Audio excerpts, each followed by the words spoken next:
여러분 안녕하십니까. 신문으로 보는 방송 아침의 매일경제입니다. 저는 이상훈입니다. 지금 대부분 지역에서 비가 내리고 있는데요. 비 속에 황사가 섞여 있다고 합니다. 황사비입니다.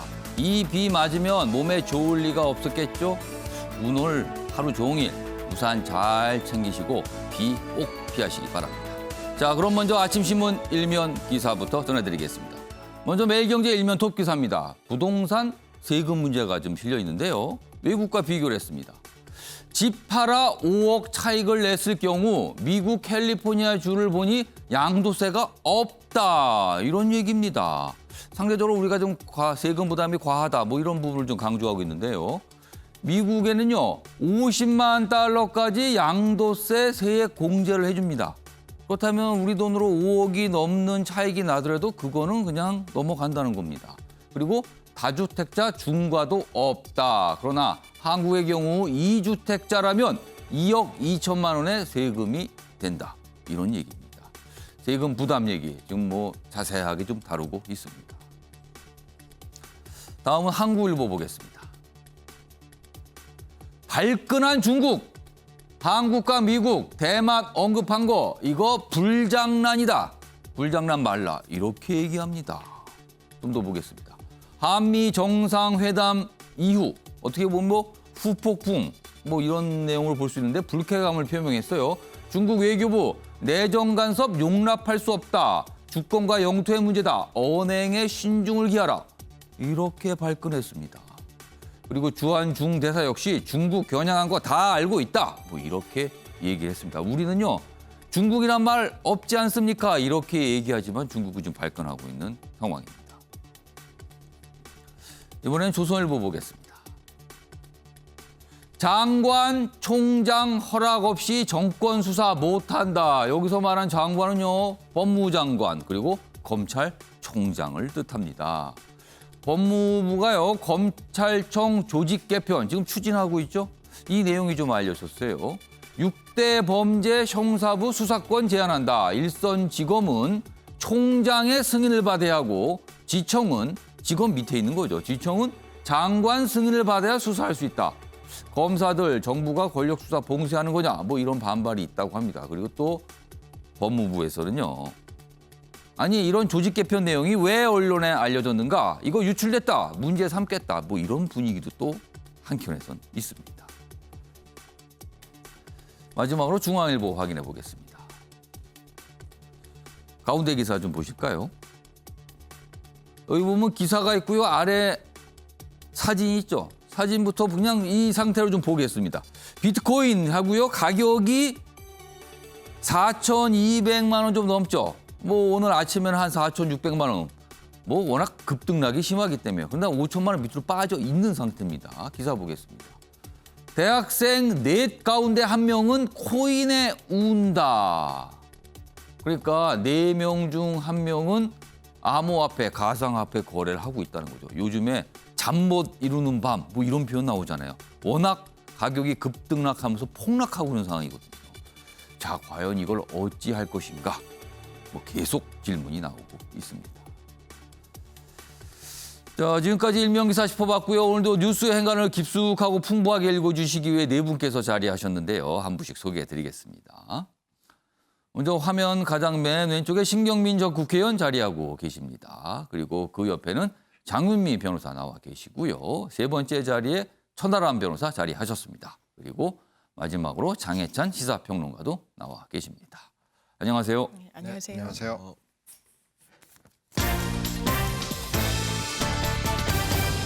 오늘 다룰 주요 이슈들을 4가지 키워드로 정리했습니다. 아침을 여는 키워드 화면에 준비되어 있습니다. 첫 번째 키워드 소개해드리겠습니다. 불장난입니다. 일면기사 때 제목에 들어있는 표현이었죠. 중국이 우리를 겨냥해 그리고 미국을 향해서 불장난 말라고 했습니다. 대만 문제 등을 거론한 부분에서 아주 불편한 심경을 나타낸 건데요. 이걸 어떻게 해석을 할까? 그리고 앞으로 중국은 우리와 어떻게 되는 건가? 뭐 이런 점을 많은 신문들이 다루고 있습니다. 두 번째 키워드는요. 차차차 논쟁. 여기서 차차차. 이게 무슨 뭐 이게 라임 뭐 이게 아니고요. 자동차를 뜻하는데요. 국민의힘 당권 경쟁 중에 후보들이 상대 그리고 자신을 자동차에 비유하는 상황이 있었습니다. 여러 가지 차들이 등장합니다. 그래서 차차차 논쟁이다. 두 번째 키워드고요. 세 번째 키워드는 선수치기입니다. 제1야당이 부동산 대책에 대해서 여당보다 먼저 뭔가를 많이 내놨어요. 그래서 선수치기다. 이런 표현이 있고요.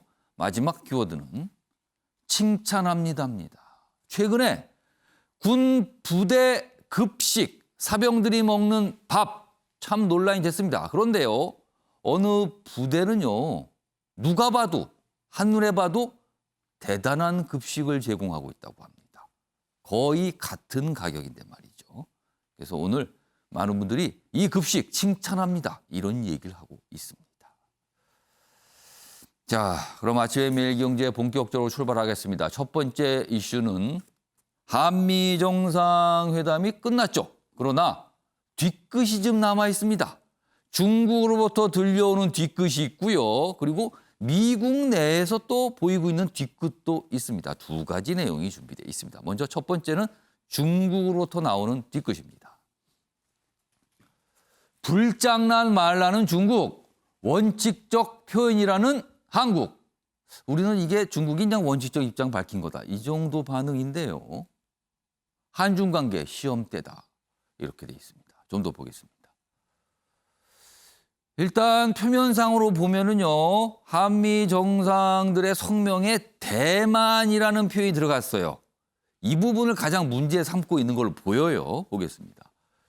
주한 중국 대사, 국익 상하면 가만히 못 있는다. 이렇게 얘기합니다. 한미 밀착으로 중국 리스크 불가피하다. 이런 관측이 있습니다. 그리고 일각에서는요. 대놓고 중국을 때린 미국, 일본 회담 때와는 다르다. 중국도 뭔가 수위 조절한 거고 원칙적인 뭐 가만히 있으면 이상하니까 반응을 보인 것뿐이다. 뭐 이런 해석도 있습니다. 그러나 정확하게는 모르죠, 지금요. 좀 상황은 이렇습니다. 자, 그럼요. 먼저 이와 관련해서 중국 외교부의 뭐 논평이 있었는데요. 확인해 보겠습니다. 台湾问题纯属中国内政，事关中国主权和领土完整，不容任何外部势力干涉。 자, 외교부 성명이 나오고요. 그다음에 중국 대사, 한국에 있는 중국 대사 반응을 좀 보였는데요. 뭐 한미 문제는 양국이 알아서 하는 거지만 중국의 국익이 손상될 때는 가만히 있을 수 없다. 이렇게 얘기를 합니다.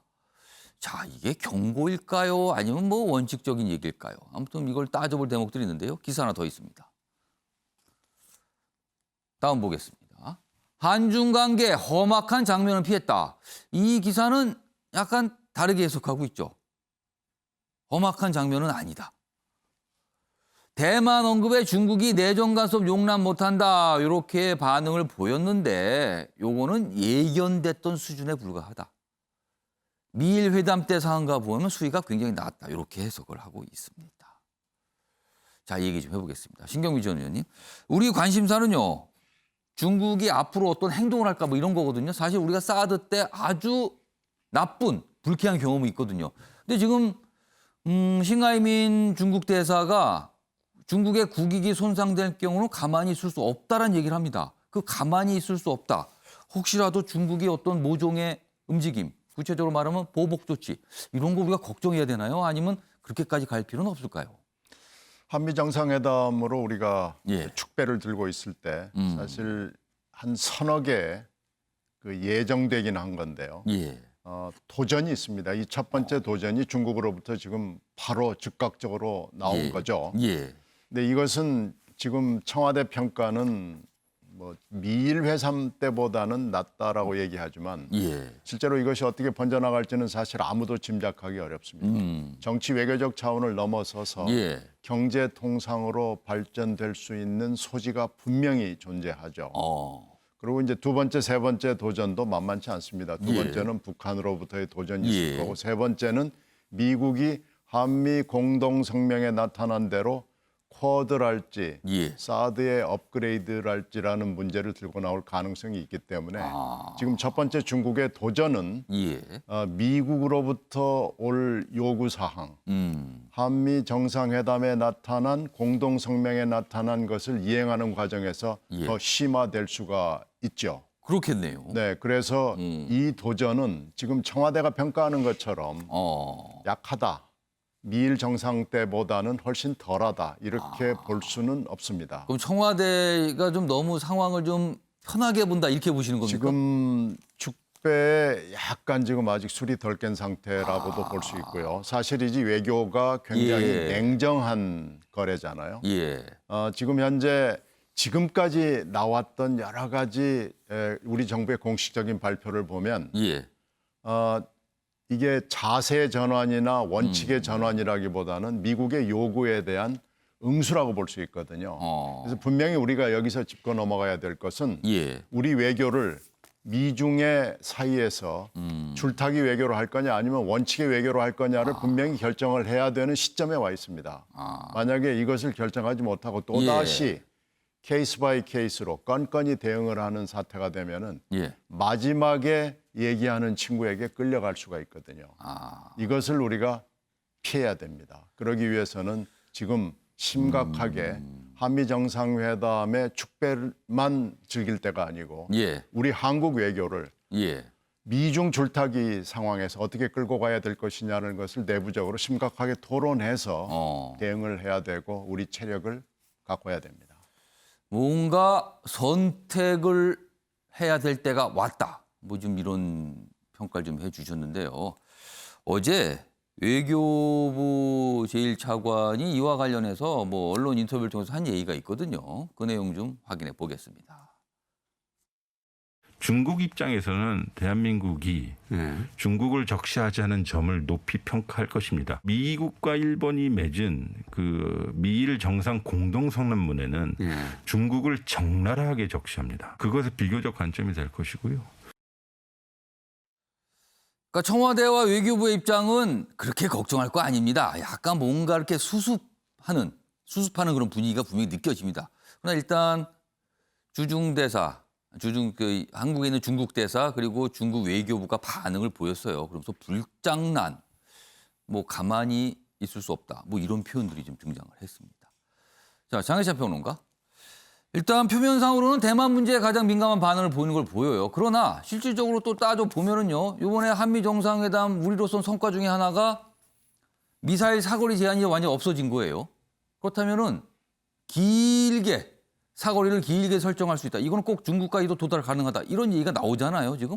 이 부분에 대해서 중국이 좀 불편할까요? 이건 어떻게 보세요? 불편할 수 있죠. 미사일 사거리 지침 해제된 것에 대해서 문재인 대통령도 그렇고 민주당에서도 굉장한 성과라고 지금 국민들에게 알리고 환영한 있습니다. 입장을 냈죠. 네, 그리고 뭐 김현종 전 본부장 같은 경우는 이제 우주 시대를 열었다, 막 이런 글도 본인 SNS에 올렸는데 이 지침을 해제했으면 이제 어떻게 해야 됩니까? 해제된 지침만큼 장거리 미사일을 개발하거나 설치할 수밖에 없는 게 수순입니다. 예. 국방력 강화 차원에서. 지침 해제했는데 그리고 대대적으로 환영했는데 여전히 이 사거리가 제한이 있는 그런 수준의 미사일만 우리가 설치한다면 예. 뭔가 앞뒤가 안 맞는 것이기 때문에 당연히 제가 봤을 때는 뭐 900km, 1000km 이상의 미사일을 우리가 개발하고 도입할 수밖에 없는데 예. 베이징까지의 사거리가 인천에서 950km라고 합니다. 이전에는 800km 이하라는 이 미사일 사거리 지침 때문에 베이징이 사거리에 닿지 않았지만 이제부터는 우선적으로 조금만 사거리를 늘려도 베이징을 직접 타격할 수 있는 미사일을 우리 군부대가 수도권에서 배치할 수 있게 되는 겁니다. 예. 그렇게 되면 사실상 과거 미국이 쿼드 이전에 요구했던 중국을 견제하는 중거리용 미사일 설치와 똑같은 수준의 이 안보 견제 효과가 발생하는 것이기 때문에 미국 입장에서는 그냥 저절로 견제하는 효과를 누리게 된다는 거네요. 어떻게 보면 훨씬 더 수월하게 본인들의 미사일을 배치하는 것이 아니라 이 우리로 인해서 수월하게 중국을 예. 견제할 수 있는 것이죠. 그래서 아마 사드 배치에도 한한령 등으로 반발했던 중국의 선례를 떠올려 보면 이 950km 이상의 미사일을 배치하게 됐을 때 그게 뭐 당장 내일 배치하고 이런 수준은 아닙니다만 예. 반드시 큰 외교적 마찰을 우리가 예상할 수밖에 없는 부분이고요. 그리고 또 한 가지는 지금 최종권 차장이 저렇게 외교부 차관이 나와서 인터뷰를 하는데 예. 나름대로 이 중국의 어떤 심기를 관리하기 위한 메시지라고 우리가 선회할 수도 있지만 기껏 대통령이 미국 가서 한미 관계를 돈독히 하면서 이 중국 견제하는 축에 합류하겠다는 의사를 어느 정도 밝혔는데 예. 외교부 차관이 이제 저분은 청와대 핵심이었던 분인데 그런 뜻 아니다. 원론적인 것이다라고 설명하게 되면 미국은 미국대로 아니 워싱턴 와서 우리랑 합의할 때는 언제고 왜 한국 가서는 딴소리 하느냐 이런 이야기 나올 수 있기 때문에 예. 교묘한 줄타기를 하는 게 어떻게 보면 중국에게도 빈축을 사고 미국에게도 이 불신을 받을 수 있는 예. 그런 양가적인 측면이 있다는 것도 외교 당국자들이 염두에 둬야 될 것 같습니다. 항상 이런 기사를 볼 때마다 많은 분들이 이렇게 느끼실 수도 있어요. 우리는 맨날 이렇게 힘센 나라 사이에 끼어갖고 이렇게 오도가도 못하는 것 같으냐. 근데 우리나라를 객관적으로 놓고 전 세계 비교하면 그게 약한 나라 아니거든요. 근데 워낙 주변에 덩치 큰 나라들이 있다 보니까 상대적으로 그렇게 보입니다. 자, 이럴 때 정말 외교를 잘해야 되고요. 신중한 판단.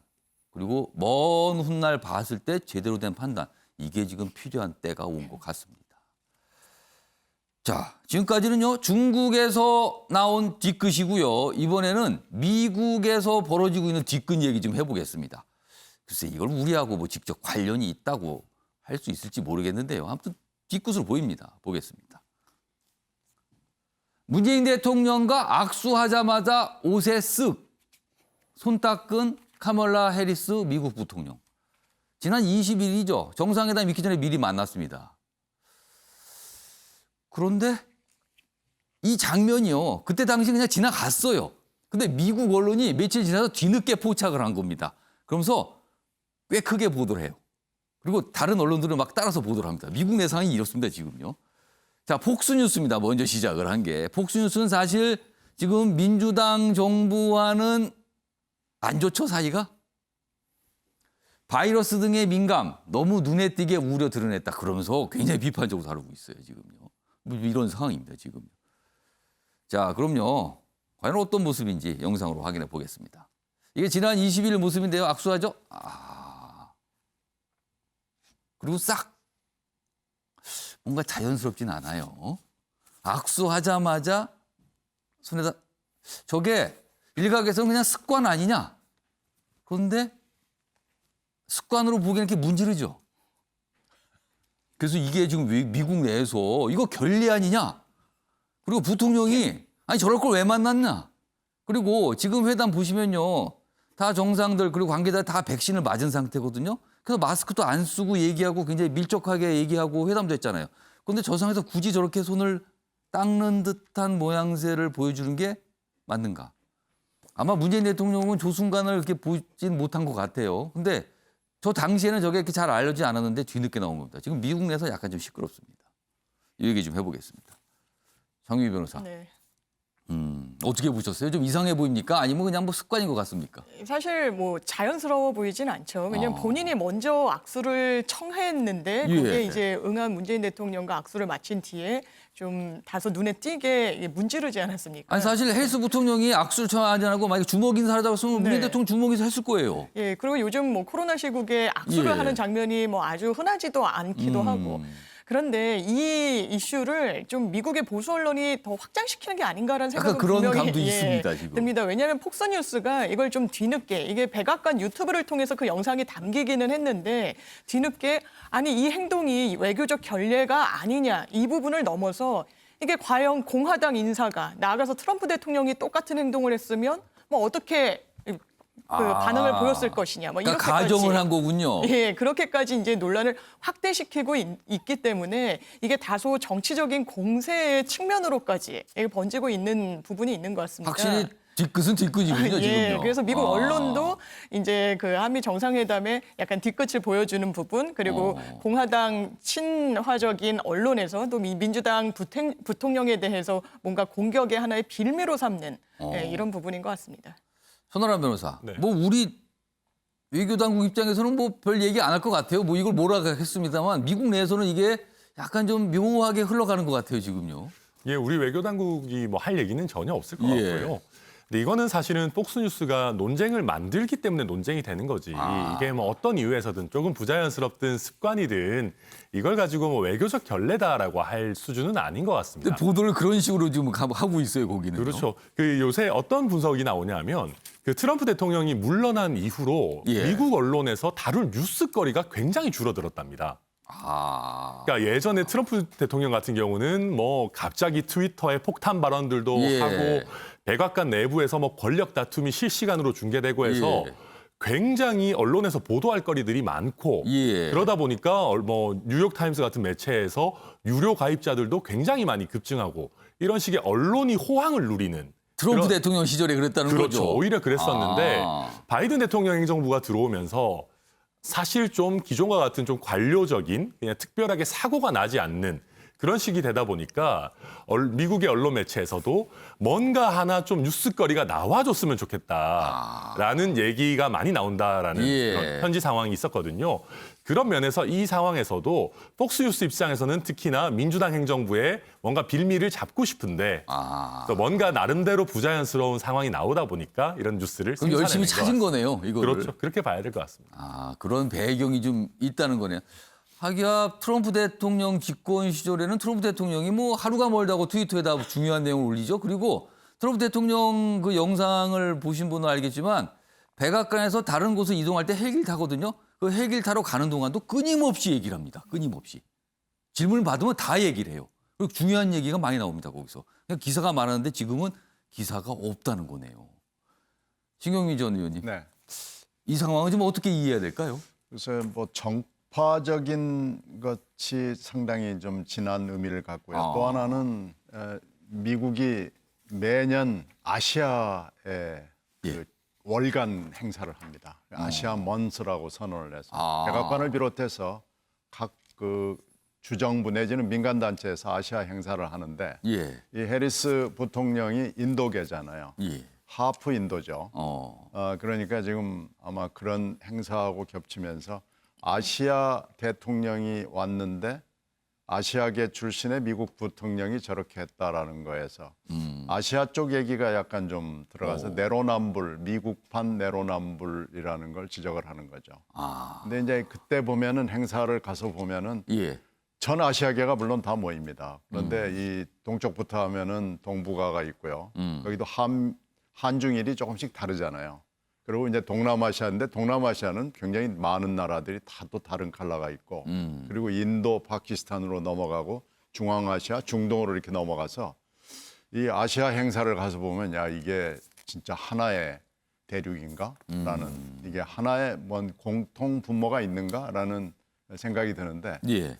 이게 폭스뉴스는 그런 의도도 숨겨져 있는 걸로 판단이 됩니다.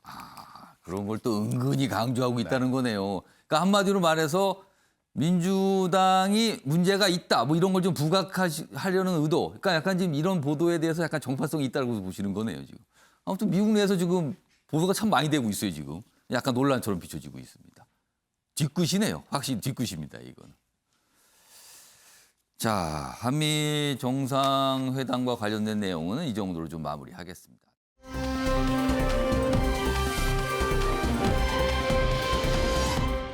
다음은 국민의힘 당권 경쟁. 사실은 한 정당에서 당대표를 뽑는 행사는 되게 주목을 많이 받아요. 그래서 뭐 이벤트 효과다 이런 말까지 나오는데 그동안 최근에 있었던 전당대회는 그다지 주목을 못 받았거든요. 근데 이번에 제1야당인 국민의힘 당권 경쟁은 상대적으로 큰 주목을 좀 받고 있습니다. 이 얘기 좀 해보겠습니다. 먼저 첫 번째 기사입니다. 오세훈, 원희룡, 소장파 지지. 그러자 중진들 반발하고 있다. 이겁니다. 지금 뭔가 이 제목에 보면 뭔가 판이 커지고 있다는 느낌이 좀 들죠. 지금 상당히 이제 인지도가 높으신 이 국민의힘 소속의 지방자치단체장들이에요. 뭐 잠룡으로 항상 꼽히시는 분들이죠. 근데 소장파를 지지했단 말이에요. 그런 글들을 올렸어요. 그래서 중진이 반발하겠다는 겁니다. 여기 보시면 중진의 반발하는 내용이 한 가지가 먼저 소개해 드릴게요. 여기 보면 오선의 정진석 의원. 여기 보면 이런 얘기를 합니다. 상대적으로 요즘에 이 소장파가 주목을 많이 받으니까 중진들이 조금 뭐 소외된다 이런 느낌이 드는 것 같아요. 그래서 이렇게 얘기합니다. 경륜이 패기를 이겼다. 노장들아 기죽지 말라. 이렇게 얘기합니다. 그러면서 최근에 필 미켈슨 뭐 골프 대회에서 우승을 했죠. 나이가 이제 50이 넘었는데도 우승을 했다. 이런 사람도 있다. 중진인데도 된다. 그러니까 기죽지 마라. 뭐 이렇게 응원하는 메시지를 약간 반발하면서 낸 거죠. 그리고요. 이와 관련해서 나경원 후보죠. 지금 당권 도전하고 있는데요. 한 얘기가 있습니다. 확인해 보겠습니다.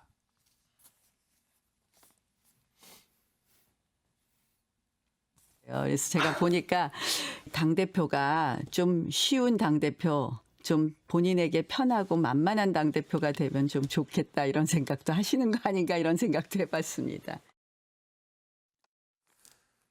그러니까 오세훈 시장이 소장파를 약간 지지하는 듯한 뭔가 유쾌한 반란이다. 뭐 이런 거 좋다. 기대한다. 이렇게 얘기하니까 이거에 대한 반발을 한 거예요.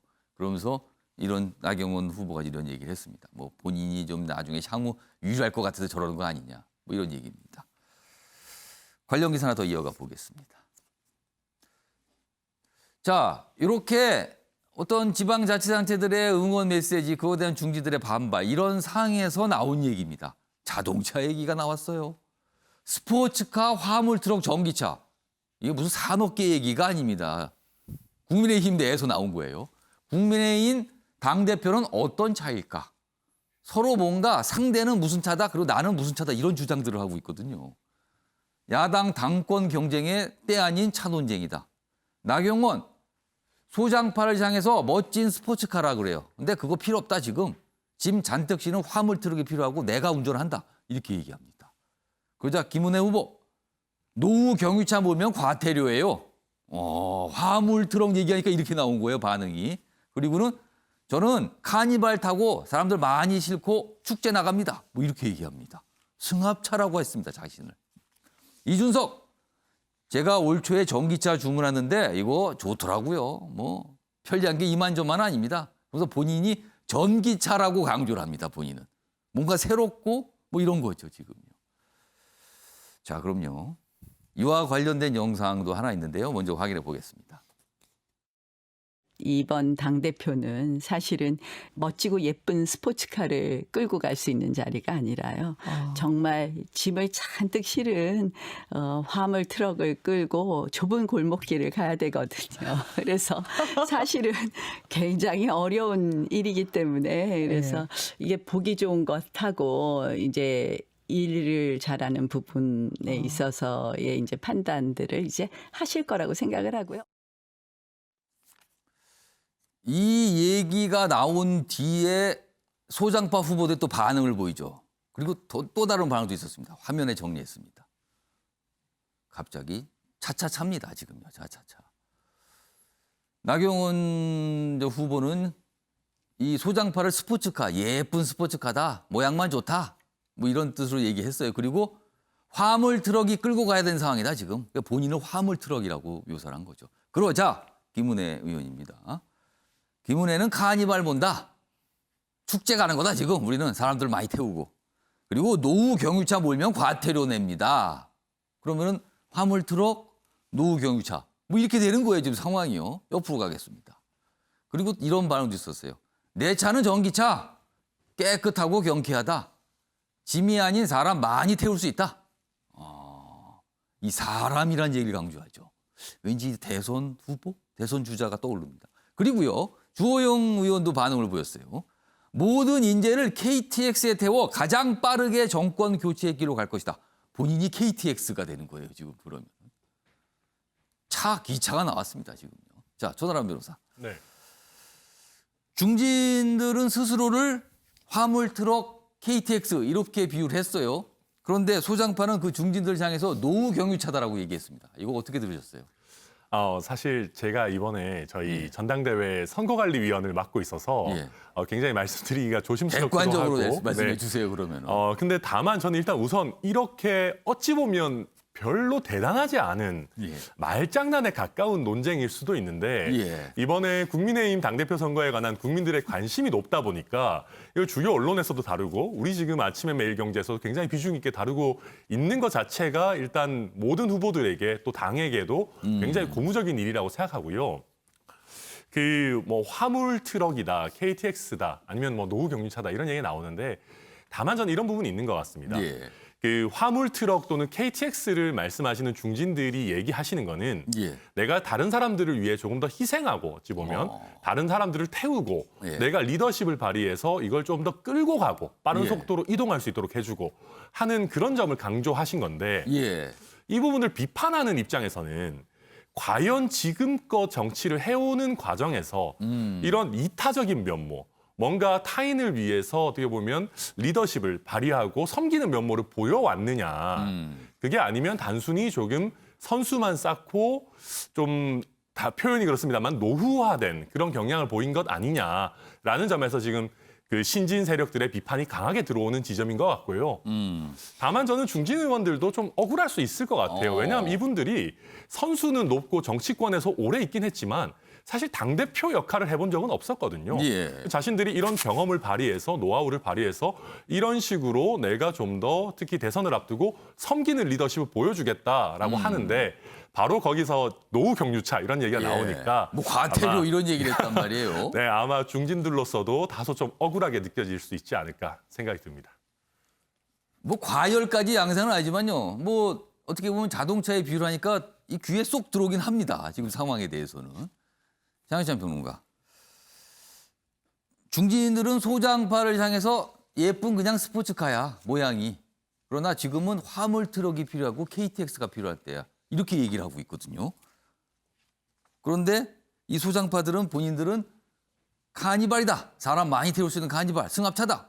그리고 새로 나온 전기차다. 이렇게 설명합니다. 이거 어떻게 들으셨어요? 일단은 이 중진들이 지금 예. 시대의 흐름을 잘 못 읽고 있는 게 아닌가 하는 아쉬움이 많이 듭니다. 아, 지금 이 상황에서 그렇게 보이십니까? 그러니까 지금 많은 국민들이나 예. 또 국민의힘을 지지하는 사람들이 원하는 것은 화물차, KTX 아니라는 거죠. 그러니까 스포츠카가 과연 뭐 이게 어떤 뜻으로 말하는지는 잘 알겠습니다만 예. 어쨌든 차를 한번 바꿔보자는 게 국민들의 마음인 것 같습니다. 차를 바꿔보자. 스포츠카일 수도 있고 지금 초선들이나 이 신진그룹에서 말하는 전기차일지 카니발일지 무슨 차일지는 잘 모르겠습니다만 예. 그동안 타던 차로는 안 되겠다. 정권 교체라는 목적지까지 못 갈 것 같다는 게 국민의힘을 바라보는 많은 국민들의 이 목소리이자 바람이라는 걸 중진들이 좀 캐치할, 받아들일 필요가 있는 것 같고요. 지금 계속해서 중진들이 강조하는 건 통합과 안정입니다. 그런데 중진들이 실질적으로 이 안정에 많은 기여를 할 수 있다는 걸 모르는 국민들이 없어요. 예. 그럼에도 불구하고 지금은 안정보다는 변화를 택하겠다는 게 민심이라면 중진들도 계속해서 더 이상 이 초선이나 원외 그룹 같은 경우, 신진 그룹 같은 경우는 안정감이 떨어진다. 이런 식으로 비판을 할 게 아니라 예. 본인들도 얼마나 많은 변화를 할 수 있는지 예. 거기에 대해서 초점을 맞춘 메시지가 나와야 된다고 봅니다. 이를테면 뭐 주호영 전 원내대표 같은 경우는 청년이나 호남 지역, 여성 지역을 할당해서 배려하는 예. 굉장히 파격적인 공천 제도 같은 걸 들고 나오긴 했어요. 예. 하지만 그런 부분들이 언론에 잘 부각이 안 되고 홍보가 안 되고 있지 않습니까? 모르는 분들이 많아요. 그렇게 변화하는 우리도 혁신한다. 우리도 예. 변화할 수 있다는 메시지를 중진들이 내면서 이 변화의 경쟁, 혁신의 경쟁이 돼야 되는 것인데 예. 그게 아니라 지금 시대는 자꾸 변화를 원하고 있는데 중진들의 메시지의 어떤 이 중점을 보게 되면 예. 변화가 아니라 우리가 더 안정감 있다. 우리가 더 통합을 잘할 것이다. 해봤다. 이런 이런 이야기를 건가요? 하고 있으면 이 시대 정신이나 이 국민들이 말하는 국민의힘 변화의 양상과는 다른 부분으로 결이 안 맞기 때문에 예. 그래서 언론도 국민들도 이 초선 그룹이나 신진 그룹을 더 주목할 수밖에 없지 않나. 여기서 중진들이 지금 해야 될 일은 우리가 더 안정감이 있다가 아니라 예. 초선들은 불안하다가 아니라 우리도 훨씬 더 잘 변화할 수 있다. 우리도 달라질 수 있다는 이 메시지를 중진들이 내게 된다면 신진 그룹에 가 있는 관심이 상대적으로 좀 더 옮겨올 수 있지 않을까 하는 생각을 합니다. 그 네 명의 입장, 그 차차차 논쟁 다시 한번 좀 보겠습니다. 그럼 장혜찬 평론가의 말씀대로 좀 중진도 변화와 혁신 뭐 이런 걸 좀 부각시켜야 된다 이런 말씀을 해주셨어요. 그럼 그에 따르면 이렇게 했었으면 어땠을까 이런 생각도 드네요. 나경원 전 의원 경우요 화물 트럭이라고 얘기하지 말고 요즘에 주목받는 거 있지 않습니까? 수소 트럭. 저는 수소 트럭입니다. 옛날처럼 짐 많이 싣지만 새로운 에너지입니다. 뭐 이렇게 표현을 하든가. 아니면 주호영 의원 같은 경우 KTX라고 하지 말고요. 요즘에 KTX보다 더 뛰어난 게 있잖아요. 하이퍼루프. 초고속 열차가 있습니다. 관에서 달리는. 뭐 그거는 부산까지 뭐 30분이면 간다. 뭐 15분이면 간다 그러잖아요. 저는 모든 인재를 태우고 빠르게 가는 하이퍼루프가 되겠습니다. 이렇게 했으면 좀 더 미래의 분위기가 나지 않을까 싶은데 일단 그렇게는 얘기를 안 했네요, 지금요. 앞으로 상황은 좀 이렇게 가고 있습니다.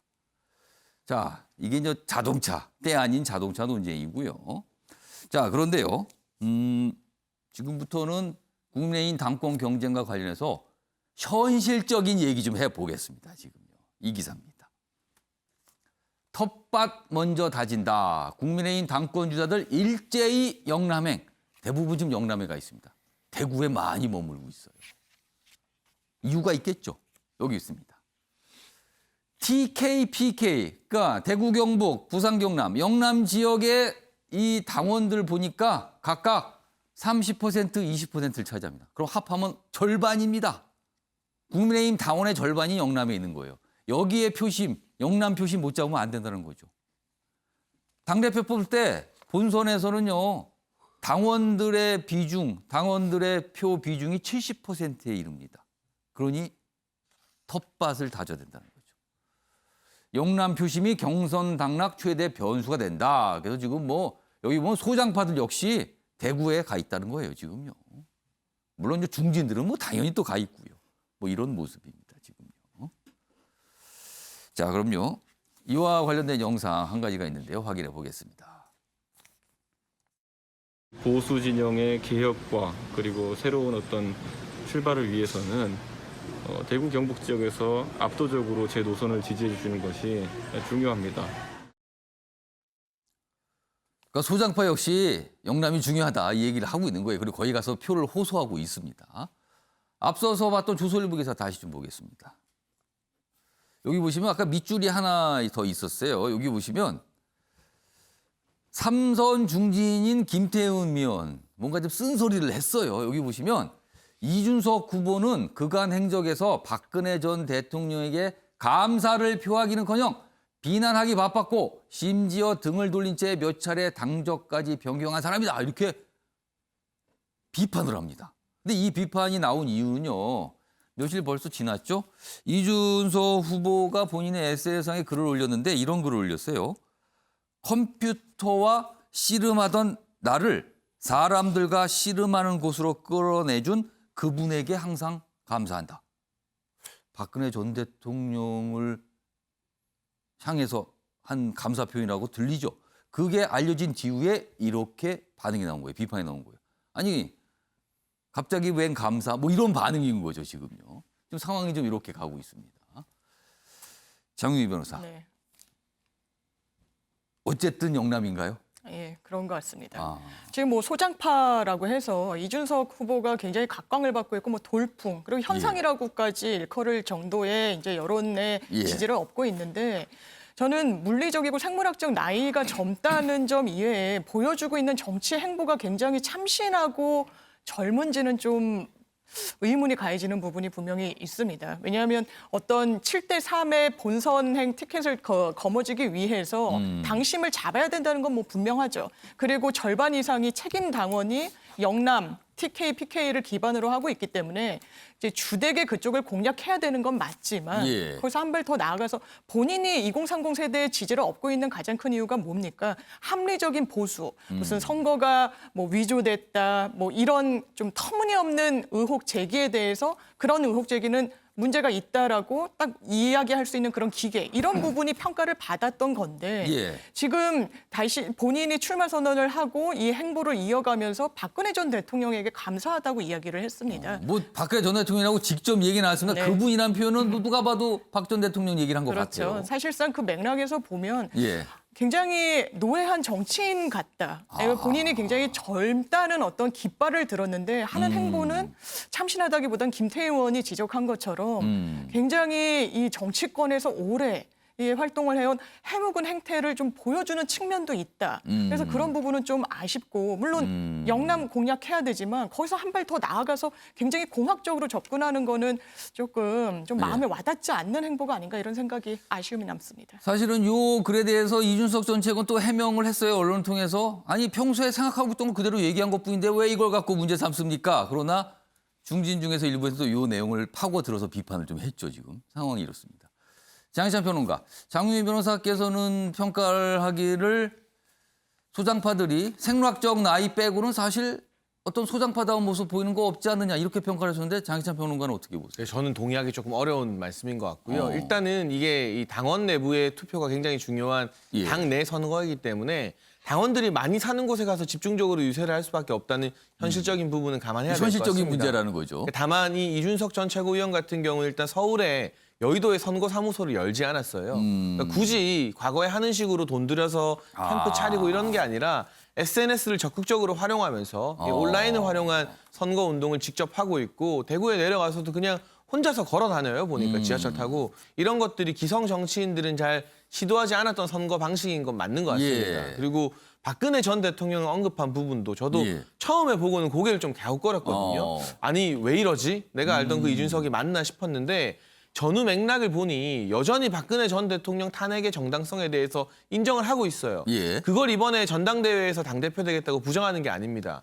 그런데 다만 이준석 전 최고 같은 경우는 정치권에 영입된 계기가 박근혜 전 대통령의 발탁이었기 때문에 그렇죠. 그런 본인을 정치권으로 이끌어준 부분에 대해서는 감사한다. 하지만 이후에 노선 차이로 결별을 했고 탄핵에 대해서도 여전히 뭐 정당성을 가지고 있다 이렇게 말하는데 충분히 두 말이 모순되는 것이 아니라 저는 상존할 수 있는 방향의 메시지라는 생각이 듭니다. 예. 그리고 이준석 전 최고가 이렇게 각광을 받는 것은 단순히 이번 전당대회에서 보여준 어떤 메시지 때문만이 아니라 그동안의 정치 행보에서 보여줬던 것들이 나름대로 축적됐기 때문이라는 생각이 들고요. 예. 전 이게 단순히 이준석 전 최고나 또는 뭐 김웅 의원, 김은혜 의원, 초선 의원들이 받는 지지가 그들 개개인이 대단히 뛰어나서나 뭐 좋아서가 아니라 예. 이준석에 대한 호불호를 넘어서 제가 앞서도 말했듯이 일단 차를 한번 바꿔보자.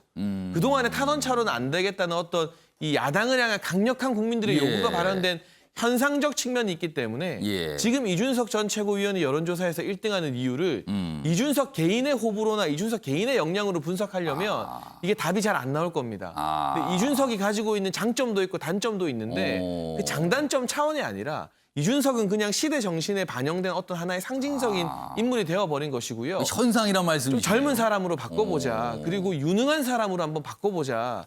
이런 것들이 아마 이번 전당대회에서 유독 또 이준석 전 최고위원을 통해서 표출되고 있다. 현상적인 측면으로 바라봐야 될 것 같습니다. 그러니까 여론조사상으로 나타나는 민심은 소장파, 그러니까 이른바 다른 표현은 영선, 초선 뭐 이렇게 표현하죠. 그 인물들에서 뭔가 지지를 보내고 있습니다. 그런데 이 당 대표를 뽑는 현실은 당심이 비중이 크거든요. 그러니까 이건 다르다. 이게 또 영남과 관련돼 있는 겁니다. 지금. 자, 다음은요. 이 상황을 바라보는 집권 여당인 더불어민주당과 관련된 기사인데요. 먼저 호남 민심 얘기가 좀 있어요. 보겠습니다. 5.18 통했다. 5.18과 관련된 행보가 통했다. 이런 뜻인 것 같아요. 국민의힘 호남 지지율이 일주일 사이에 9%포인트 껑충 뛰었다는 거예요. 9%포인트면 이게 오차범위를 벗어나는 수준인데요. 광주 전라 국민의힘 지지율 21.9%를 기록합니다. 20%를 넘어갔어요. 김기현 원내대표 연거푸 광주행에 기념식까지 참석했다. 유승민, 원효영 등 대권 주자 방문 효과가 있는 거 아니냐. 그러니까 호남 지지율이 좀 움직였다는 거죠, 지금요. 다음은 만평을 좀 알아보겠습니다. 여기 보시면 국민의힘 당대표 선거 비상대책회의, 당대표 선거 관련 비상대책회의예요. 근데 회의하시는 분들의 발언을 뭐 가상을 한 거죠. 이런 겁니다. 이준석 돌풍이 너무 거셉니다. 이러다가 뭐 되는 거 아닙니까? 그러다가 이런 얘기를 해요. 재수 없는 소리 하지 말고 이렇게 표현합니다. 반응이 이렇게 나왔다고요? 그러니까 뭔가 대책 세우자는 거 아닙니까? 그러니까 뭐 지원 유세단이라도 꾸릴까요? 누구한테 힘 좀 실어주는 방법 없나요? 보약도 좀 보내주고. 그런데 맨 밑에 보면요. 더불어민주당이라고 설명이 돼 있네요. 더불어민주당이 이렇게 얘기한 건 아니지만 가상이지만 분위기가 이런 거 아니냐라고 좀 전하고 있습니다. 신경민 전 의원님. 네. 이 만평 분위기에 동의하십니까? 아니면 좀 다릅니까? 뭐 그런 분위기는 분명히 있는데 예. 뭐 지원 유세단, 보약 뭐 이런 이건 좀 과장되게 좀 한 것 같죠? 이런 건 좀 만화적인 표현인 것 같고요. 분명히 정치라는 것이 끊임없는 수혈을 통해서 인재를 충원해야 되는 건 맞죠. 예. 그렇게 해야 되고 그것이 개혁을 해야 되는 정당의 분명한 행태가 돼야 되고 정책과 법률과 예산으로 표현해야 되는 것은 맞습니다. 근데 과연 이준석 돌풍이 이루어질 것인지는 이건 뭐 현실화될 것인지. 그건 이제 두고 봐야죠. 당심과 여론조사가 5대5로 지금 섞여 있기 때문에 전혀 지금으로서는 짐작할 수는 없고 만약에 이준석류의 키드가 된다면 이제 거기서 만약에 긍정적으로 예. 될 경우에는 뭐 그건 한국 정치, 뭐 여야 지금 현재 관계뿐만 아니고 예. 한국 정치에서 굉장히 큰 파란을 일으킬 것은 너무나 민주당 분명합니다. 만약에 현실화된다면 민주당은 굉장히 당혹스럽게 되는 겁니까? 민주당으로서는 뭐 특단의 조치를 취하지 않을 수가 없는 거죠. 이건 뭐 분명히 이것도 정치의 하나의 현실이고요. 예. 지금 한국의 정치가 뭐 아까 쭉 기사에서 봤습니다마는 지역을 벗어나기가 굉장히 어렵습니다. 그러니까 지금 국민의힘 이 당권 주자들도 전부 대구하고 PK 지역을 휩쓸고 지금 다니고 있는 예. 게 맞고요. 지도자가 국민을 바꾸기도 하지만은 또 유권자가 당과 이 나라를 결정하는 힘도 있거든요. 서로 예. 상호적인 영향이 있기 때문에 예. 이번에 어디가 작동할지는 사실 뚜껑을 열어봐야 하는 것이고 뚜껑의 결과, 연 결과가 만약에 이준석 키즈의 승리라고 그런다면 이것은 뭐 분명히 우리가 엄숙하게 받아들여야 되고 그건 민주당도 예외가 아닙니다. 아무튼 지금 최소한 얘기할 경우에도 예의주시하면서 보고 있다. 지금 여당도 관심 있게 보고 있다는 뜻이 되겠네요. 지금. 자, 뭐 국민의힘 당권 경제 얘기 좀 해봤습니다. 지금 시각이 오전 8시 46분을 빠르게 지나고 있습니다. 여러분께서는 생방송 아침의 매일경제를 보고 계십니다.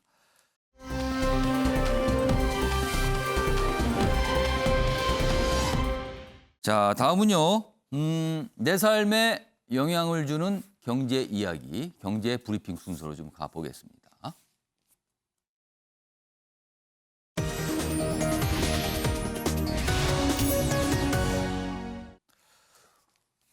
오늘 경제 브리핑 주제는 부동산 대책입니다. 그런데요, 이 대책이요, 먼저 야당에서 나왔습니다. 여당에서는 계속 고민을 하고 있는 상황이죠, 지금요. 보겠습니다. 야당, 세금 부담, 대출 규제 완화, 이거 필요합니다. 뭔가 부동산 대책을 발표했습니다, 어제. 부동산 대책 먼저 내놓고 여당을 압박하고 있다, 이렇게 돼 있습니다.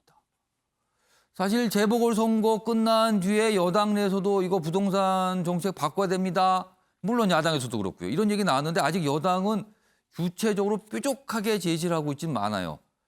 조금씩 나오는 얘기는 그동안 참 많이 있었는데요. 이런 상황입니다. 자, 국민의힘 부동산 대책 발표, 청년 신혼부부 무주택자, 뭐 대출 관련 뭔가 좀 완화한다는 거죠. 여기 뭐 LTV, DTI 우대 비율 늘리고, 그러니까 대출 좀 많이 받을 수 있게 해준다는 뜻입니다. 그리고 실거주자 재산세, 종부세 완화한다. 기준을 좀 높여서 완화한다는 내용도 좀 발표됐어요.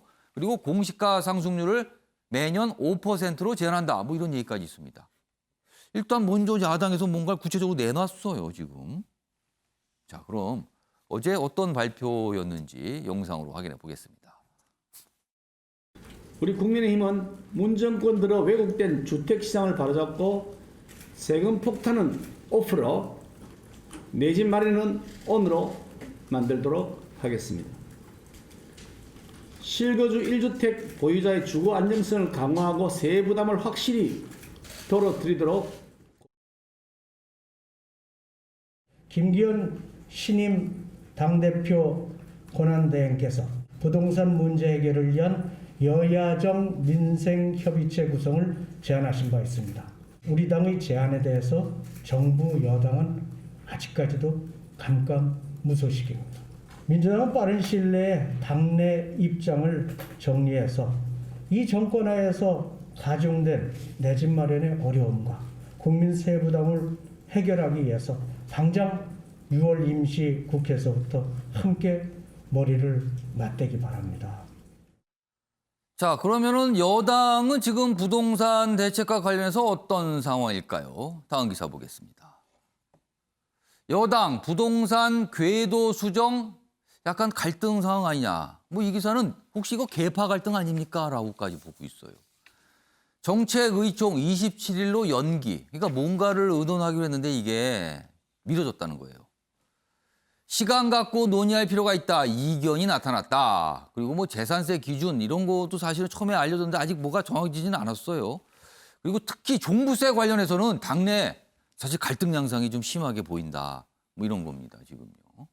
뭐 완화, 유지 놓고 대치 전선이 형성됐다. 뭐 이렇게 돼 있습니다. 다음 화면 하나 더 보겠습니다. 그러니까 지금 상황에 대한 이 대변인의 설명이에요. 왜 의총이 연기됐습니까? 뭐가 이렇게 결정이 안 되는 겁니까? 이런 질문에 대한 답변인데요. 부동산 세제나 여러 대책 논의는 시간을 갖고 해야 하기 때문입니다. 이렇게 설명. 그러니까 뭔가 진통이 있습니다라고 읽히기도 합니다. 지금 상황이 이렇습니다. 자, 전하람 변호사. 네. 제1야당에서 선수를 친 건가요? 이거 어떻게 좀 평가해야 될까요? 네, 사실 굉장히 좋은 타이밍에 좋은 메시지를 내놓은 게 맞습니다. 우선 첫 번째로 지금 민주당이 스탠스를 4.7 재보궐선거 이전부터 사실 부동산 정책에 대한 여러 가지 수정 필요성을 내비쳤음에도 불구하고 아직까지 정부와의 협의 이런 부분에서 논의가 좀 지지부진한 게 사실입니다. 물론 여당 같은 경우에는 정부와 협의를 거쳐야 되기 때문에 어느 정도 조금 더 복잡한 과정, 조금 더 시간이 걸린다라는 부분은 당연히 인정할 수 있지만 여당에서 하는 건 사실상 정책으로 이제 만들어진다고 봐야 되니까요. 그렇죠. 그렇다고 하더라도 사실 그 과정에서 설익은 얘기들이 많이 나오고 또 실수요자들을 혼란스럽게 하는 얘기가 나온 데다가 결과적으로 뭔가 당내 노선 갈등처럼 비춰지면서 지금 민주당 내부가 다소 혼란스러운 것은 사실이거든요. 이런 상황에서 국민의힘이 뭔가 정리된 부동산 정책 패키지를 발표한 것 자체는 굉장히 좋은 타이밍에 좋은 메시지를 낸 거고요. 또 한 가지 말씀드리자면 사실 김기현 원내대표 들어오고 나서 당 이미지가 추가적으로 개선된 부분들이 분명히 있습니다. 예컨대 5.18 민주화 운동과 관련해서 유족회의 초청을 받아서 뭐 정운천 성일종 의원이 다녀온다든가 또 사실 김종인 위원장 이후에 호남에서는 굉장히 그런 불안감이 있었거든요. 김종인 위원장 나가시고 나면 또 뭐 도로 홀대되는 것이 아니냐. 근데 그런 우려를 다 불식시키고 첫 행보로 호남을 방문해서 지금 아까도 말씀하셨지만 호남 지지율이 사실 유례 없는 수준으로까지 굉장히 짧은 기간에 많이 올라갔어요. 네, 많이 올라와 있습니다. 근데 그러다 보니까 뭐 당 이미지 개선하고 뭐하고 다 좋은데 결국 정당은 정책으로 얘기해야 되는 거 아니냐. 제가 지금 전남 순천에서 활동하고 있지만 거기서도 뭐 5.18 좋고 이미지 다 좋은데 맨날 뭐 여당 비판하는 거 말고 국민의힘도 뭔가 정책적인 대안을 내놔야 되는 거 아니냐라는 목소리들이 있었습니다. 그런데 이번 타이밍에 부동산, 특히 국민들이 관심이 가장 높은 부동산에 대해서 이런 정책 패키지를 내놓고 이게 또 전당대회에 대한 높은 관심, 거기다가 반대쪽에서는 민주당이 아직 내부적으로 정리가 안 된 것들이 전체적으로 겹쳐지면서 국민의힘으로서는 지금 부동산 정책을 가장 좋은 타이밍에 가장 좋은 형태로 발표한 것 아닌가 저는 그렇게 보입니다. 파고 들었다는 거네요, 지금요. 신경민 전 의원님. 이 부동산 대책 관련해서 좀 여당 내에서 갈등 상황으로 봐야 됩니까? 아니면 그냥 시간이 더 필요해서 정리가 안 된 정도의 수준으로 봐야 됩니까? 지금 어떤 모습입니까? 지금 청와대가 문제죠. 청와대하고 지금 조율이 안 되기 때문에 이견 있는 겁니까? 그렇죠. 서로? 청와대가 자세를 전혀 지금 고치겠다는 생각이 없기 때문에 그것이 문제겠죠. 그 문제를 넘어서야 되는데 이건 시간이 좀 더 필요해 보이고요. 근데 지금 야당에서 저렇게 나오면 약간 압박이 되는 거 아닙니까? 압박이 되겠죠. 이것은 지금 현재 뭐 부동산 정책이라는 건 공급과 금융과 세제 세 가지고 약간 구체적으로 들어가면은 그 종부세 문제가 걸림돌이 지금 돼 있거든요. 이 기사도요. 잠깐 이 제목 다시 한번 좀 보겠습니다. 요 보고 나서 신경민 전 의원께 같은 질문 드릴게요. 지금 특히 뭐 재산세는 뭔가 좀 가닥이 잡혔다는 표현이 있는데 종부세는 친문 비주류 의견이 갈려서 갈등 양상이다. 완화 유지 놓고 대치 전선 이렇게 돼 있거든요. 이 상황 맞습니까 지금? 그렇죠. 종부세는 손을 댈 수 없다는 이것은 종부세 문제에 대해서는 아무도 손을 댈 수 없다는 이 성역 금기시하는 분위기가 분명히 존재하기 때문에 종부세도 문제가 있으면 고쳐야 되는 거냐라는 유연한 입장과 지금 대치를 하고 있는 거고 여기에 이제 청와대 입장이 말은 안 하지만 종부세는 손을 대지 않았으면 좋겠다는 입장이 분명히 있기 때문에 지금 이 종부세 문제에 대해서 정리가 좀 필요해 보이고요. 구체적으로 들어가서 금융 문제에 있어서도 약간의 이견이 있습니다. 그런데 이것은 뭐 그렇게 심각해 보이지는 않습니다. 예. 그래서 세제 문제, 특히 종부세 문제에서 빨리 이견 조율을 하는 것이 지금 급선무로 보입니다. 의총을 열기 위해 딱 연기했어요. 그래서 27일로 연기됐는데 여기서도 아마 비공개 의총이 될 경우는 갑로들방이 치열하게 나올 수도 있습니다. 지금요. 한 상황이 좀 이렇습니다. 이 부동산 대책 뭔가 변화를 주긴 줄 것 같은데 야당은 압박을 하고 있고 여당은 아직까지 매듭을 짓지 못하고 있는 상황. 이렇게 좀 전개되고 있습니다.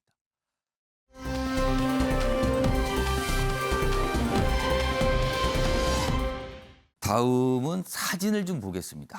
급식과 관련돼 있습니다. 여기 보시면요. 제목이 이렇게 돼 있죠.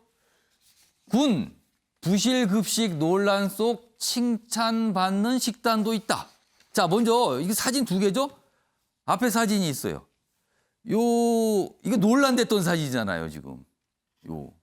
이게 뭡니까? 라면서. 그리고 사실은요, 이 사진보다 더 심한 것도 있었어요. 뭐 하나만 딱 있는 것도 있었거든요. 근데 아무튼 급식이 좀 문제가 있다라고 질타를 많이 받았는데 왜 안 바뀌냐 그랬죠. 그런데요, 최근에요, 이런 사진도 올라왔습니다, 이게. 해병대에서 이렇게 제공한답니다. 그러니까 격리 중인 병사들에게 여기 보시면 일단 좋아 보입니다, 뭐가 좀. 뭐 밥들이. 다음 하나 보겠습니다. 여기 보시면 여기 사진 좀 더 볼게요. 이 사진도 있지만 여기 보면 뭐 여러 가지가 막 섞여 있어요. 일단 여기 보면 괜찮게 보이는 도시락들입니다. 지금. 자, 여기 좀 보겠습니다. 요걸 좀 설명했는데 해병대, 연평부대, 우도경비대 뭐 이렇게 소개가 돼 있어요. 저런 식단을 되는데 사실은 이 식단 말고 다른 또 음식들이 많이 있어요. 굉장히 괜찮아 보이는. 근데 병사 한 명당 하루 급식비가 1,300원이라 그래요. 그런데 여기 보시면 뭐 물가 보조비 포함되는데 이게 무슨 약간 이게 뭐가 이 운송하는 비용 이런 걸 빼면은 9,000원이 조금 못 된다 그러거든요. 근데 그 정도 비용은요, 통상 사병 한 명당 하루 급식비에 해당돼요. 그렇다면 같은 급식비를 가지고 이쪽 해병대는 괜찮게 나오는 거예요. 근데 앞서서 문제가 됐던 그 급식들은 같은 값인데 그렇게 나온 거예요. 그래서 지금 이거 칭찬해야 됩니다. 그리고 이런 거 보고 배워야 됩니다. 이런 얘기가 나옵니다, 지금. 자, 장우희 변호사. 네. 그러면은 할 수 있다는 거잖아요, 이거. 그렇죠. 할 수 있다는 거죠, 충분히. 제 주변에 가까운 가족이 이제 해병대를 나와서 육군의 부실급식 문제가 계속 연이어 나올 때 해병대는 굉장히 좀 잘 나온다 이런 얘기를 뭐 계속 하더라고요. 그래서 언론에 보도된 내용을 봤더니 실제로 지금 사진을 보시더라도 너무 차이가 크게 나지 않습니까? 똑같은 청년이고 똑같이 군인으로 복무를 하고 있는 사람들에게 너무 질적으로 차이가 나는 급식을 이제 배급하고 있는 건데 이게 지금도 진단했다시피 이게 예산의 문제는 아닌 것 같습니다. 그런데 언론에서 지적하고 있는 내용을 보면 이 취사 시스템, 육군 같은 경우에는 굉장히 인력을 제한적으로만 공급을 해서 이 취사병 자체가 굉장히 좀 제대로 돌아가지 못하게끔 잘 시스템이 정착이 안 된 반면에 해병대는 그만큼 이 군인들에게 이제 배급을 하는 문제에 더 신경을 쓴다는 거죠. 결과적으로는 어떤 성의와 정성의 문제일 수도 있고 이런 부분들 20대 청년이 정말 인생의 너무나 중요한 시기를 나라를 지키기 위해서 군복무를 하는데 더더군다나 자가격리를 이제 해야 되는 그런 군인들에게 너무 부실한 급식을 준다는 걸 누가 용납할 수 있겠습니까? 그게 내 형제 그리고 내 아들의 문제일 수 있는 부분이기 때문에 이거 반드시 개선되어야 되고 정말 납득할 수 있도록 충분히 개선된 급식, 제 해병대와 견주어 보면은 공급이 가능하다는 게 확인이 되기 때문에 육군 정말 반성하고 개선해야 될 걸로 생각합니다. 지금요, 이 화면에 소개된 사진보다 지금 말씀하신 중간에 나온 이 도시락 사진 있잖아요. 그거 다시 한번 좀 보여주세요. 계속 흘려주시기 바랍니다. 그 사진을 보니까 확실히 좋네요, 지금요. 저렇게 나왔답니다. 되는 거잖아요. 장혜찬 평론가. 되는 거 아닙니까, 그러면은? 제가 지금 아침을 안 먹고 왔는데 저 사진 보니까 배가 고파질 정도인데 그런데 예산의 문제는 아니고요. 그리고 지금 이 도시락들이 격리 대상자에게 가는 것인데 그래서 일각에서는 그러면 격리되지 않는 일반 장병들 식사에는 오히려 좀 하자가 있는 거 아니냐는 질문이 달렸다고 합니다. 글로 또 쏠린 거 아니냐 또. 그런데 실제로 이 연평도 부대에서 근무하는 분이 댓글을 달았는데 그 예. 댓글 찾아보니까 그게 아니라 이 해병대 연평 부대에서는 이 취사를 위해서 아까 장윤미 변호사님 말씀하신 것처럼 6명 이상의 이 취사병들이 달라붙어서 정말 장병들 제대로 된 밥 공급하기 위해서 애를 쓰고 있다는 이야기들이 나오거든요. 그러면 결국 인력 배분의 문제이고 말씀하신 취사 시스템의 문제인 것인데 예. 다른 군에서는 왜 이게 안 되는 것인가? 지금 서욱 국방부 장관이 2차례나 전군 주요 지휘관 회의를 소집했습니다. 지금 국방부에서 전군 주요 지휘관 회의 소집할 게 아니라 예. 그 주요 지휘관 분들이 다 연평도 가서 한번 보고 배워야 될 것 같아요. 이 해병대 부대는 도대체 어떻게 배식을 이렇게 잘 할 수 있는가에 대해서. 예. 왜냐하면 국민적 분노, 특히 청년층의 분노가 이 육군 도시락, 지금 사진에는 그나마 부실하게 나왔다는 육군 도시락도 다른 사진보다는 양호한 수준이거든요. 사실은 이거보다 더 심한 거 있었어요. 더 심한 거 게. 많았어요, 정말로. 그렇기 예. 때문에 이 전군 주요 지휘관들이 장관말 건성으로 듣고 넘길 게 아니라 현장에 한번 가서 예. 모범 사례를 배워야겠다는 생각이 많이 들고요. 예산이 이제 올랐습니다. 국방부에서 내년부터는 군대 이제 1인당 장병들의 이 예산을 더 올리기로 했습니다만 예산 뭐 1,000원, 2,000원 올려서 해결될 문제가 아니겠다는 생각이 많이 드는 만큼 이런 모범 사례에 대해서는 적극적인 포상과 함께 이 사례가 다른 뭐 육군이나 해군 등으로 퍼질 수 있게 하는 그러한 조치도 또 필요하다는 생각이 듭니다. 사실 군대 간에 무슨 전투력을 높였다. 뭐 이런 걸 배워야 되는데 밥살 줬다. 이걸 지금 배워야 되는 상황이 됐습니다. 지금요. 이거 자체도 뭔가 문제가 있어 보이긴 합니다. 이건 기본 아닙니까? 기본? 이게 잘 안 돼 갖고 지금 논란이 계속 이어졌습니다. 지금.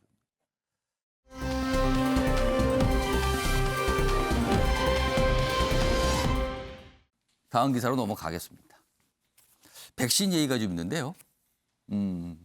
백신을 다 맞으신 분들은요, 이르면 7월부터 5인 모임 금지의 예외 사례가 될 수 있다. 거기에 이거 규제받지 않을 수 있다. 뭐 이런 게 지금 거론되고 있어요. 아직 확정된 건 아니고요.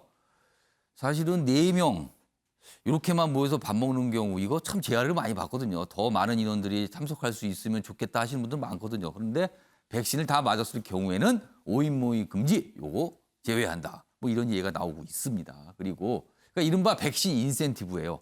백신을 좀 많이 접종 받으세요라는 취지죠. 그리고 당정 자영업자 우선 접종도 검토한다. 그런데 전문가들은요. 일단 부작용 우려부터 덜어내는 게 문제지 이런 인센티브보다는 부작용 우려. 약간 부작용 때문에 걱정돼서 안 맞는 분이 많으니까 그 부분 해소부터 해주세요. 뭐 이런 당부도 좀 하고 있습니다. 다음은 국제기사 하나 보겠습니다. 오늘 대부분의 신문에 이 기사가 좀 실려 있어요. 유럽의 마지막 독재자, 언론인 체포하려 외국 여행기 공중 납치했다. 하이제킹입니다. 하이제킹. 벨라루스 27년 철권 통치를 하고 있는 대통령이 있습니다. 루카셴코 대통령입니다. 마지막 독재자라고 불려요. 전투기를 띄워서 여객기를 강제 착륙시켰습니다. 왜 그런가 하면요. 정권 퇴진 운동을 한 언론인이 탑승했다는 이유입니다. 공항에서 뭐 기내 폭발물이 있다, 뭐 비상 착륙 안 하면 격추할 거다, 막 이런 식의 위협을 했답니다. 아니었어요, 이거. 그리고는 내리게 한 겁니다. 체포했죠, 당연히. 자, 유럽연합 공중납치 반드시 제재해야 된다. 그리고 각국은 충격적이다. 이거 문제 많다. 이런 반응 보이고 있습니다. 신경민 전 의원님. 네. 이런 일이 다 있네요. 이거 희대의 사건이네요. 이 지금 유럽의 북한이라고 불리고 유럽의 김정일이라고도 불리는 사람이거든요. 이 루카셴코는 부정부패에 관한 모든 걸 다 한 사람이고 지금 장남에게 권력을 이양하려고 해서 북한하고 지금 거의 비슷한 상황이고 대물림으로 하는 거군요. 네, 맞습니다. 지금 임기를 시작했는데 이거 끝나고 나면 장남한테 주겠다는 거죠. 그런데 이 사건은 정말 희한한 사건인데 예. 국가가 전투기를 동원해서 민항기를 납치한 사건이거든요. 그것도 자국 민항기도 아니에요? 그렇죠. 그러니까 비행 중인 여객기라는 게 있고, 그러니까 그리스에서 리투아니아로 가는 비행기를 벨라루스 영공으로 들어오니까 말도 안 되는 이유를 대면서 전투기를 동원해서 납치한 이건 국제법적으로도 말이 안 되고요. 예. 이거 국제법적으로 이거 처벌을 할 수도 있습니다. 물론 공동 조사를 해야 되기 때문에 벨라루스 쪽에서 허용을 안 해서 공동 조사가 이루어질 것 같지는 않습니다. 예. 그러나 이 지금 170명이 탄 승객 중에는 미국 사람부터 시작해서 각국의 이 유럽의 비행기에는 국적이 뭐 그렇죠. 굉장히 다양하기 예. 때문에 누가 탔는지를 알 수가 없는 상황이거든요. 만약에 이걸 정말로 격추를 했더라면 170명이 모두 다 몰사하는 사건입니다. 우리의 옛날 대한항공 예. 사건이 생각나는 그런 거죠. 예. 비슷한 사건이 날 뻔했습니다. 따라서 유럽이나 미국의 입장에서 봤을 때는 제재가 좀 불가피해 보입니다. 그래서 이게 이제 공동조사를 사실 해서 예. 사안을 특정한 후에 제재로 들어가야 되지만 사안의 진행 상황에 따라서는 바로 제재로 들어갈 수도 있고요. 이 정권의 명운이 달린 겁니다. 특히 유럽연합에서 강하게 반발하고 있어요, 지금. 이거 가만히 있을 수 없다는 분위기입니다. 자, 아침의 매일경제 오늘은 여기서 마무리하겠습니다. 시청해 주신 여러분 고맙습니다.